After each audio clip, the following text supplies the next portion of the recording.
Hi అండి. ఈరోజు నేను వచ్చేసి గులాబీ పువ్వులు అయితే చేస్తున్నాను. ముందుగా ఒక 2 గ్లాసుల మైదా పిండి, అలాగే 2 గ్లాసుల బియ్యం పిండి అయితే కలిపేసి నానబెట్టేసుకోవాలండి. దీనికి ఎక్కువ ప్రాసెస్ కూడా ఏమి ఉండదండి. కాకపోతే కొంచెం ఎక్కువగా 2 గంటలు కానీ, ఒక 3 గంటలు కానీ నానితే సరిపోద్ది. ఇంకా ఈ పిండి రెండిట్లోనూ మనం బెల్లం తురుమైతే వేసేసుకోవాలి.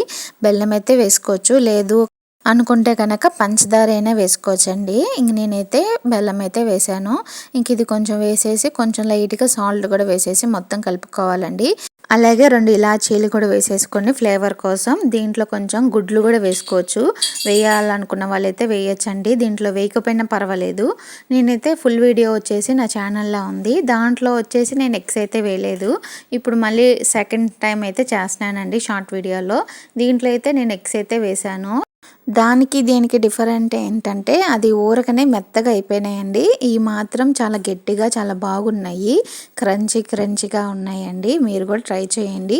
ఇలా వేసిన తర్వాత పిండి మొత్తం కలుపుకొని ఒక 4 గంటలు కానీ, ఒక 3 గంటలు కానీ నానబెట్టేసి, ఇదిగోండి మీకు తెలిసిందే కదా చూపించినట్లుగా గులాబీ పువ్వుల్ని ఇలా ఆ పిండిలో అద్దేసి ఆయిల్లో వేయగానే బాగా పొంగైతే ఎక్కువ రావాలండి. అలా వచ్చినప్పుడే ఫ్లవర్స్ అనేవి దాంట్లో నుంచి త్వరగా వచ్చేస్తాయి.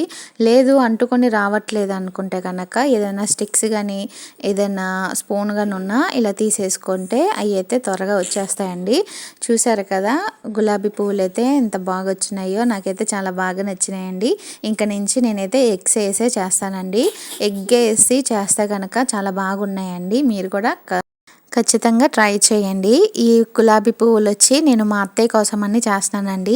మా అత్తయ్యకి చేసి పంపించినప్పుడు చాలా బాగున్నాయని చెప్పి అడిగారు.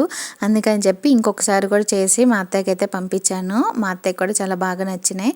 అలాగే పిల్లలు కూడా బాగా ఇష్టంగా తిన్నారండి. మీకు ఒకవేళ నచ్చినట్లయితే లైక్ చేయండి.